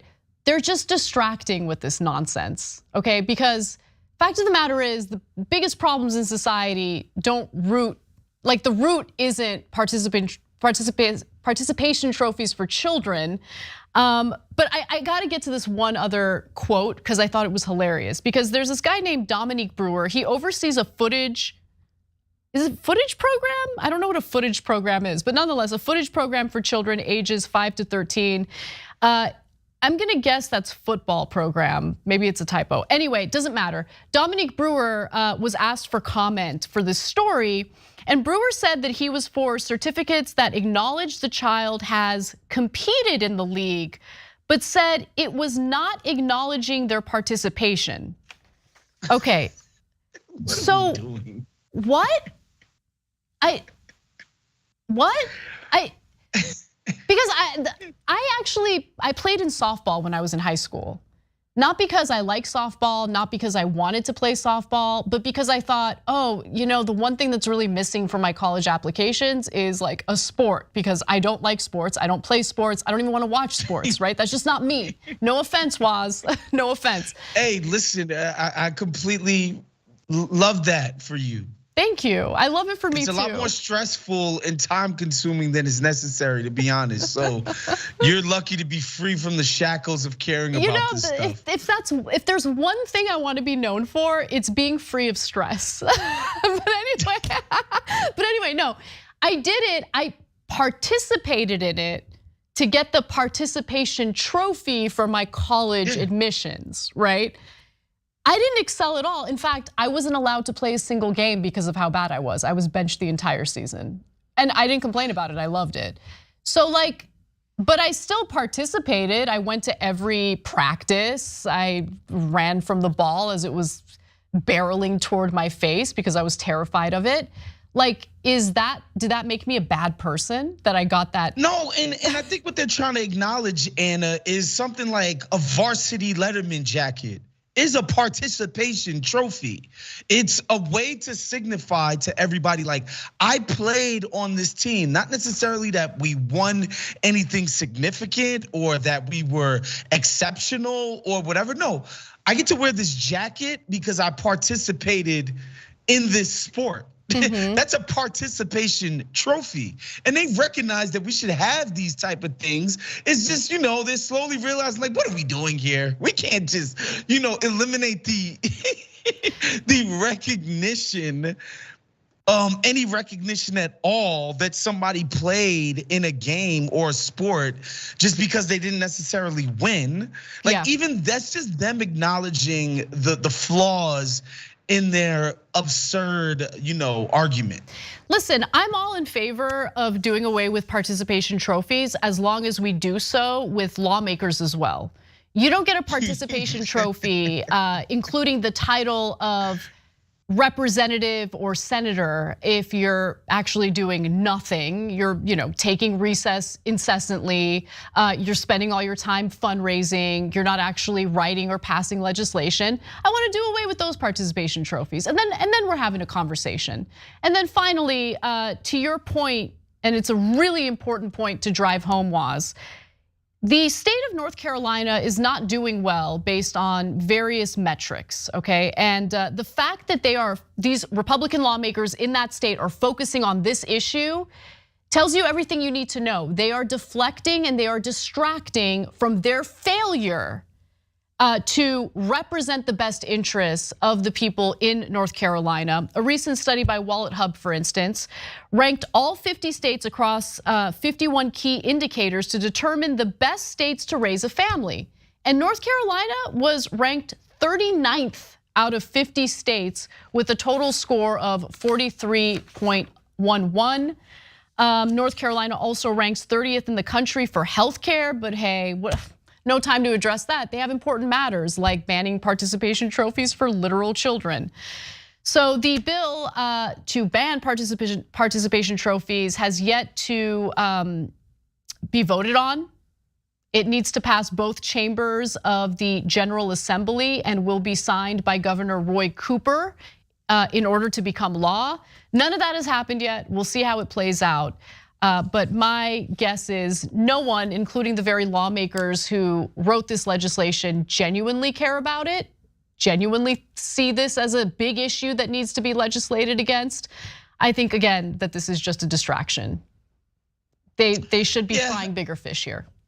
And this same North Carolina legislator, which, by the way, we used to think of North Carolina as the good Carolina. I don't know that we have any good Carolinas anymore. These guys were on the cutting edge of the trans stuff, where they were trying to ban trans people from bathrooms and trans kids from participating in certain school activities. So it's not surprising that they go culture war immediately. Instead of actually dealing with the failures of the state's government to serve its people. We gotta look back at the recent history as well and know that this is what they've been doing up there for a few years now. Absolutely. All right, when we come back from the break, a story that I'm gonna try really, really hard not to bungle. It's one of the most controversial stories in the headlines today. Having to do with two NCAA women's basketball players and some unsavory gesturing that they engaged in. That and more coming right up.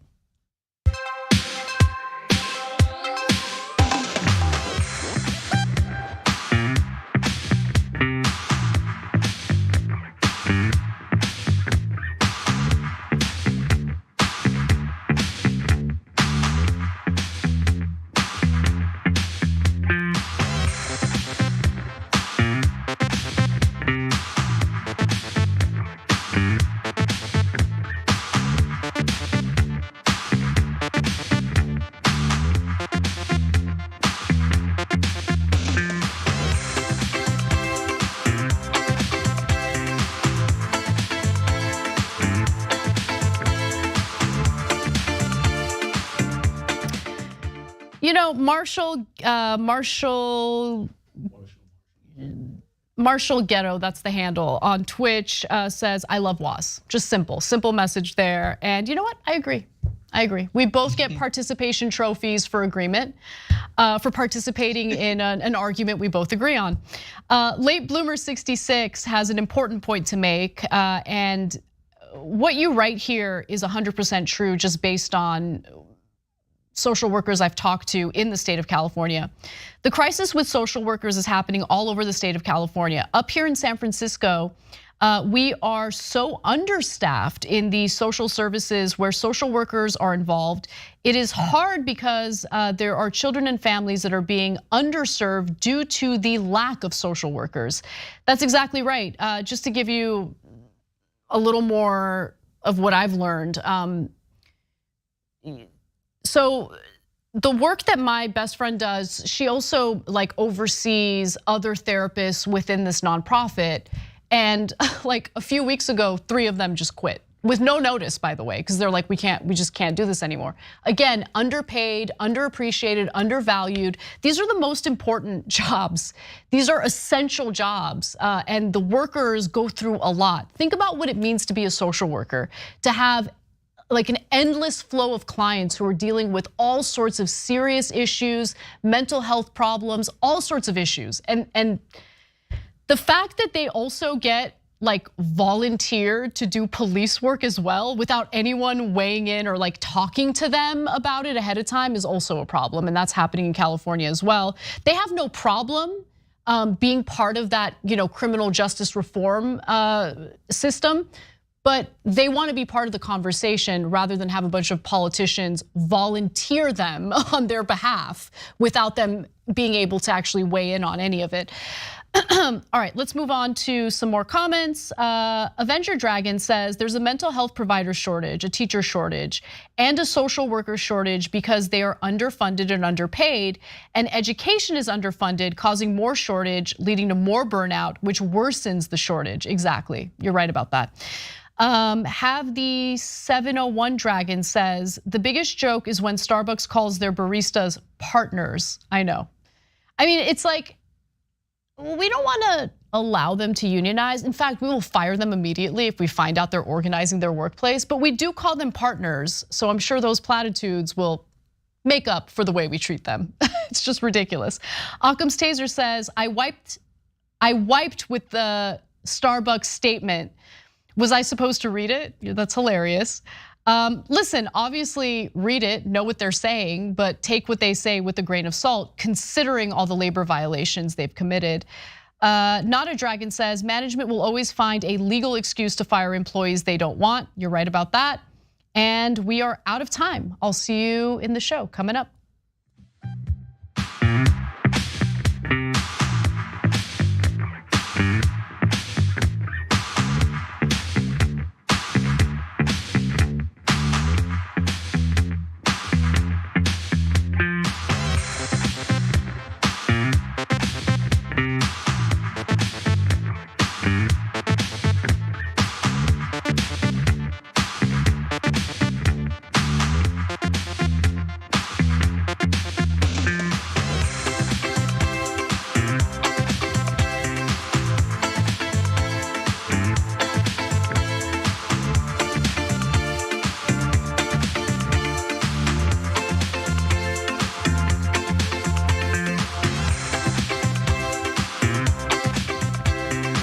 Welcome back to the show. Anna Kasparian and Wosny Lambre with you. Just want to read a comment about our last story having to do with the participation trophies potentially getting banned in North Carolina.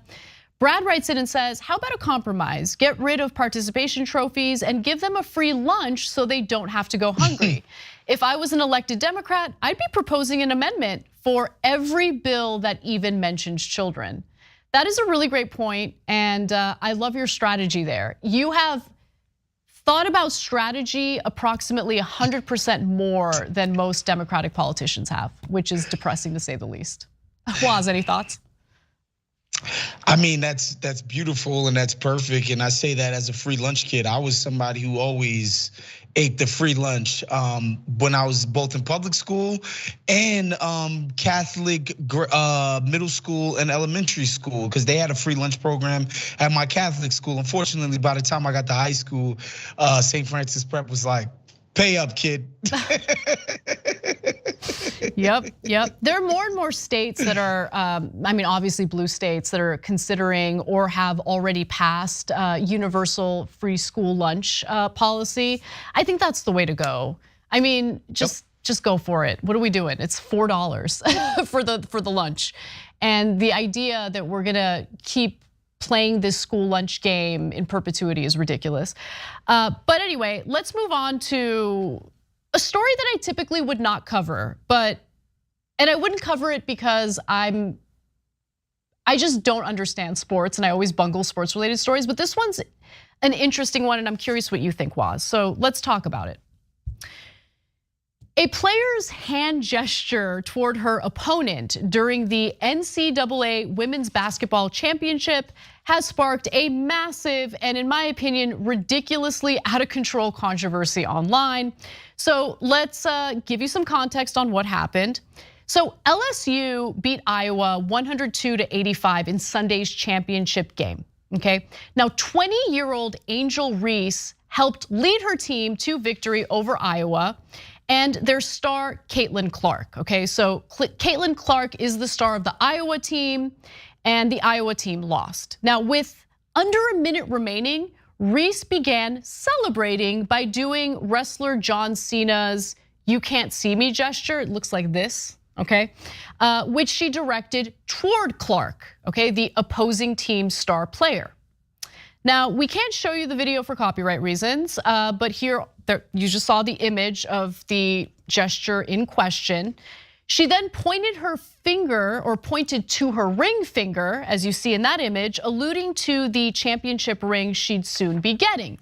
Okay, so for that gesture, Reese has received a ton of ridiculous backlash. And I say ridiculous, before we get to the backlash, I say ridiculous because even though I am ignorant when it comes to sports, even though I'm not really into sports, one thing that I do know without a shadow of a doubt is that male basketball players say the worst things to each other on the court.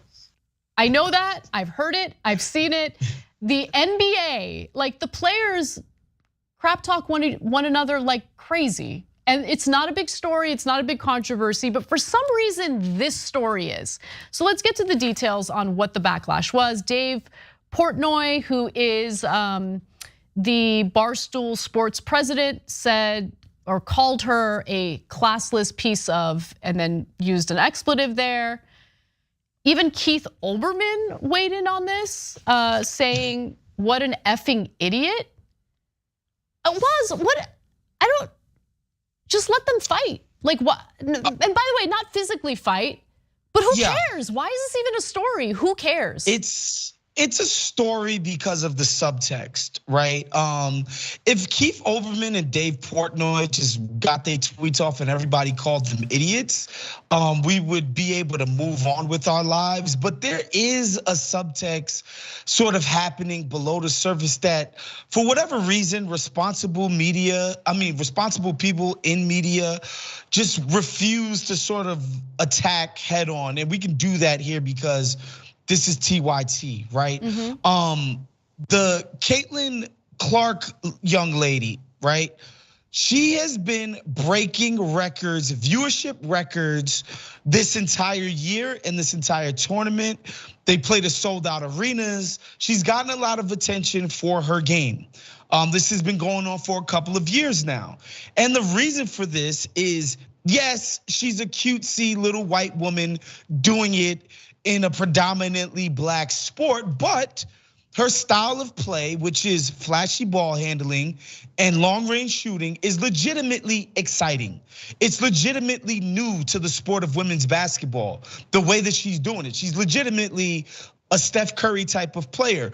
And so she's gotten a lot of attention from it, right? A lot of positive press. And yes, her games have been very well viewed. And I think the other players and even coaches of other teams have been a little resentful and jealous of it because, quite frankly, there might be a racial component to the adulation that she's getting. So like the vinegar and the acidity that people are seeing from the LSU player Reese is palpable and real. And it is coming from somewhere of just like, they've been sweating this little white girl for years now. We just beat her and we don't get half the praise, half the attention. And again, yes, we gotta, this is America. Some of it might have to do with the fact that she's white. But we have to admit that she's legitimately a special player. And if you're in media, if you are an adult, we can recognize that like the self-aggrandizement, you don't yourself have to actually feed into. You don't have to turn Keith Olbermann and Dave Portnoy, who is a known troll, into the culture war. We can be like, you know what? The women's college basketball tournament just outdrew the NBA on ESPN this year. What? This is a legitimate phenomenon. Yes, that's a big deal. Anna, you haven't even heard this because we're too busy adjudicating the culture war. Like, these women have broken viewership records. This is incredibly positive for the sport. Hell yeah. Yes. The black women can be mad and feel kind of resentful about Caitlin Clark, the attention that she's gotten, and there's something real there. There's a there. Hold on. So I don't doubt what you're saying, but there is another element that I want to bring up. First off, later Keith Olbermann apologized because he claimed that he was uninformed before he put out that tweet. But there's a backstory, right? So you shared a little bit of the backstory, actually what I think is some of the most important context to it. But then there was also accusations toward Caitlin Clark because prior to this game, apparently Caitlin Clark did the same gesture. Yes, there you go, and didn't get. This part of it is undisputable. There's nothing wrong in the sports sense with what happened. A white guy who's old as hell, like Keith Olbermann, who is of this sort of puritanical past culture in sports, where you quote unquote act like you've been there, show class to your opponent, don't be a boastful winner. This is all stuff from the past that the culture war is over on that front. We all acknowledge that that's nonsense and it's less fun when people behave that way. Nobody actually thinks that. So let me jump in on that because you're so right about that. In fact, Major League Baseball, and I only know about this because of my husband Christian, he used to play professional baseball, but he told me back in the day when he was playing, it was considered unsportsmanlike behavior to celebrate a home run. Let's say you hit a home run, you get to the base, you finish it, and let's say you're excited, you just doing this, like it was like frowned upon. But that culture war's over, right? Because the culture has changed. I remember Puig, Yasiel Puig, was not into that whole like norm of no, don't celebrate. So he started celebrating and he would get negative headlines for it. But he's like, no, I'm gonna celebrate, I don't care. And I think that was what kind of pushed Major League Baseball to this like new culture of, no, go ahead and celebrate your wins, that's okay. Yeah, it's over. So when people on the other side try to act like there's actually some culture or institution or power that's allied against the LSU women's basketball team, it's not true. There's some idiot individuals online who hold no sway, no power, cannot hold these women back from achieving their goals professionally and personally that we can ignore. And again, the stuff about the women who participated, who may have lost to Iowa and beat Iowa and feel like Iowa has gotten all of this adulation in a way that feels disproportionate, there's something to that. However, we need to concentrate on the overwhelming success that was this women's tournament and what it means for the sport going forward, that they could put a product out there that was this popular. We don't gotta culture war this to death, please, for the life of God. I like your take. I think your take is actually pretty unique just based on what I've heard others say about this whole incident. I like that positive message that you have, and I didn't even know. I had no idea that these games were bringing in or drawing more of an audience than the actual NBA. That is insane. Dude, they did. I think they did a peak of 12.5 million viewers. That's insane. The average NBA game on ESPN right now is getting like 4 or 5 or 6 million. This is a sport that used to draw in the 100,000s. WNBA regularly in the hundreds of thousands of viewers for their games. These people, these women did 12.5 million. That should be the headline coming out of this instead, because again, don't think there's not these race warriors, culture warriors on quote unquote our side, Anna, who are blowing that part of it up to an extent that I think is unnecessary. I mean, believe me, I know. I know. But I do want to just close on this because Angel Reese did release a statement about Caitlin Clark, saying Caitlin Clark is a hell of a player for sure, but I don't take disrespect lightly. I kind of love her, by the way. And she disrespected Alexis and my girls. South Carolina, they still my SEC girls too. You're not gonna disrespect them either. I had a moment at the end of the game. I was in my bag. I was in the moment. And you know what? Let her go. Let her go. We don't need anything else. No more explanation. That is perfectly said by her. Totally agree. All right, our bonus episode is gonna be incredible. We're gonna talk about Mila Kunis and Ashton Kutcher dealing with a lot of backlash because they plan on leaving no money to their children. Is that a good or bad thing? We will discuss. And then we have a story about new dinner parties in New York that Waz is going to give us some insight into. tyt.com/join. We'll see you there.